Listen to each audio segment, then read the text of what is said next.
품위 있는 단호함이란 감정을 억누르거나 폭발시키는 것이 아니라 정중하고도 분명하게 나를 표현하는 방법입니다. 분노를 표현하기 위한 첫 번째 단계는 바로 내 기분을 정확하게 표현하는 것입니다. 이때 가장 중요한 건 문장의 주어는 나여야 한다는 것입니다. 왜일까요? 기분의 주도권은 내가 갖고 있기 때문입니다. 우리는 종종 너 때문에 못 살겠다. 그 인간 때문에 내가 짜증나. 라고 말을 하는데, 그런데 사실 누군가 나에게 그런 기분을 느끼게 하는 것은 불가능한 일입니다. 내 감정의 리모컨이 상대방의 손에 있다고 생각하면 사실 끔찍한 일이죠. 감정이란 여러 가지 상황과 이유들로 인해서 그저 내가 그렇게 느낀 것 뿐입니다. 그래서 우리는 기분을 표현할 때 I 메시지, 즉 나 전달법을 사용해야 합니다. 예를 들어 열심히 하는데 아무도 좋은 평가를 안 줘 라는 말은 내 노력을 몰라주는 것 같은 때 나는 화가 나 라고 바꿔볼 수가 있고요.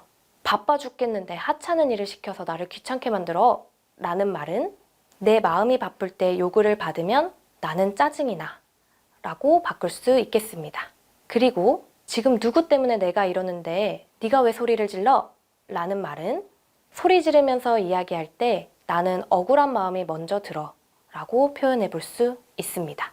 이렇게 말하며 상대를 탓하지 않으면서도 나의 기분을 정확하게 표현할 수가 있습니다. 그리고 이것이야말로 품위 있는 단호함의 첫 시작이 됩니다.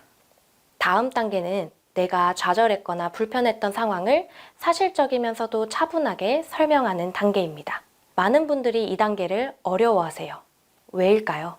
혹시 관계가 틀어질까봐, 상대가 불편해할까봐 걱정되기 때문이기도 하고, 혹은 내 말이 무시당하지 않기 위해서 좀 더 위협적이고 강요하는 방식으로 전달하는 것을 선택하시기도 합니다. 하지만 이 단계에서 핵심은 단순합니다. 그저 화내지 않고 말하면 됩니다. 다시 말해 차분한 톤으로 사실을 있는 그대로 설명하는 것만으로도 단호해질 수 있습니다. 예시로 한번 볼까요?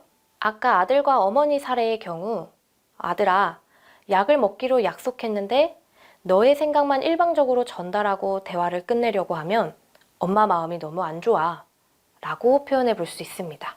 또 다른 예시로는 금요일 저녁마다 퇴근 직전에 상사가 일거리를 왕창 던지는 거예요. 한두 번 참으니까 반복되고 있는 일입니다. 그럴 때는 금요일 퇴근 직전에 일을 주시면 스트레스를 받습니다 라고 전달해 볼 수 있습니다. 또 하나는 배우자가 여행 직전이 되어서야 짐을 싸기 시작하는 바람에 종종 여행이 늦어집니다. 마찬가지로 여러 번 벌어진 일이에요. 이럴 때는 당신이 미리 짐을 싸두지 않으면 우리 모두 촉박하게 움직여야 하니까 마음이 조급하고 초조해져요 라고 사실을 전달해 볼 수 있습니다. 모든 일에 문제를 제기할 필요는 없습니다. 하지만 반복되고 고쳐지지 않고 이 일로 인해서 나의 일상이 방해를 받는다면 그때는 표현해야 됩니다. 저는 말이 잘 안 떠올라요. 그때 무슨 말을 할지 몰라 그냥 넘기게 돼요. 다 괜찮습니다. 그때 바로 말하지 못했더라도 상황이 불편했다는 것을 기억하고 어떻게 말하면 좋을지 미리 준비를 해둔다면 비슷한 상황이 또 올 때 그때 준비된 말을 한 번씩 해보면 됩니다. 해보면 늡니다. 안 하면 계속 같은 상황이 반복됩니다. 무엇이 잘못되는지까지 말했다면 이제는 원하는 바를 요청할 차례입니다. 이때 중요한 건 관계를 유지하고 싶은가입니다. 관계를 유지하고 싶다면 공격 대신 요청의 말을 선택해야 합니다. 예를 들어 아까의 사례에서 자녀와의 신뢰를 유지하고 싶다면 단호함 속에서도 부드럽고 명확하게 요청할 수 있어야 합니다. 아들아, 약을 먹기로 했는데 너의 생각만 일방적으로 말하고 대화를 끝내려고 하면 엄마 마음이 너무 안 좋아. 이 부분에 대해서 좀 더 차분하게 대화해 볼 수 있을까? 라고 표현하는 겁니다. 자, 여기서 중요한 점 보이시나요? 그래도 약은 먹어야 돼 라는 말로 전달하지 않는다는 것입니다. 다음을 위한 대화의 여지를 남기고 변화의 지속을 위한 타협과 요청으로 마무리를 하는 것입니다. 혹시 충분하지 않다 여겨지시나요? 이렇게 말해서는 통하지 않을 것 같다고 생각이 드시나요? 그렇다면 그때는 진짜로 내가 원하는 게 뭔지 돌아봐야 할 시간입니다.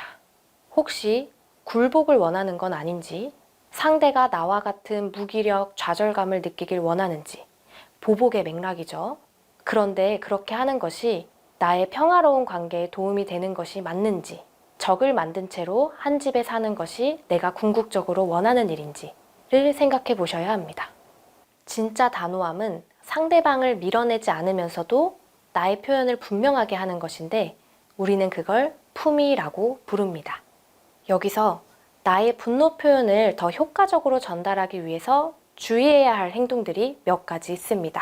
다음 7가지 정도를 살펴보겠습니다. 먼저 째려보기입니다. 말은 안 해도 눈빛으로 위협이 들어갈 수가 있고요. 두 번째는 상대가 들을 만큼 크게 한숨 쉬기입니다.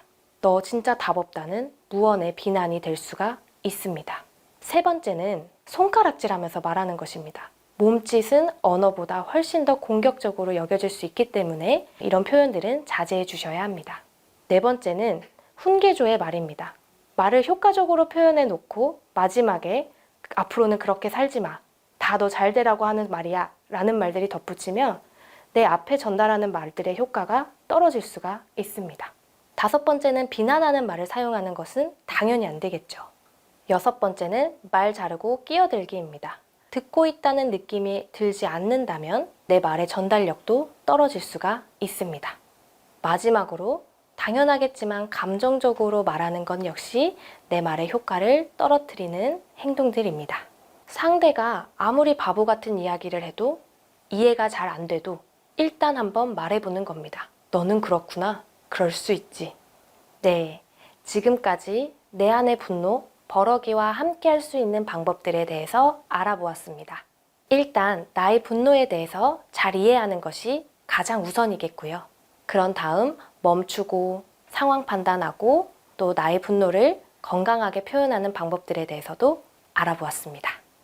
누군가에게 소리 지르고 삿대질하는 행동은 나의 분노를 원색적으로 표현하는 행동일 뿐 내가 화난 이유에 대해서는 그 어떤 메시지도 전달해주지 않습니다. 내가 화가 났다는 건 아는데 왜 화났는지는 전달이 되진 않는 거죠. 반면 상대에게 무분별한 행동을 하고 있다고 차분하게 알려주는 것은 상대는 자연스럽게 자신의 행동을 돌아보고 무엇이 문제인지 스스로 깨닫게 됩니다. 그리고 이것이 우리가 정말 원하던 일일 수도 있습니다. 큰 소리 대신 품위 있는 표현으로 나를 지키는 것, 화풀이 대신 관계를 지켜낼 수 있는 말을 선택하는 것.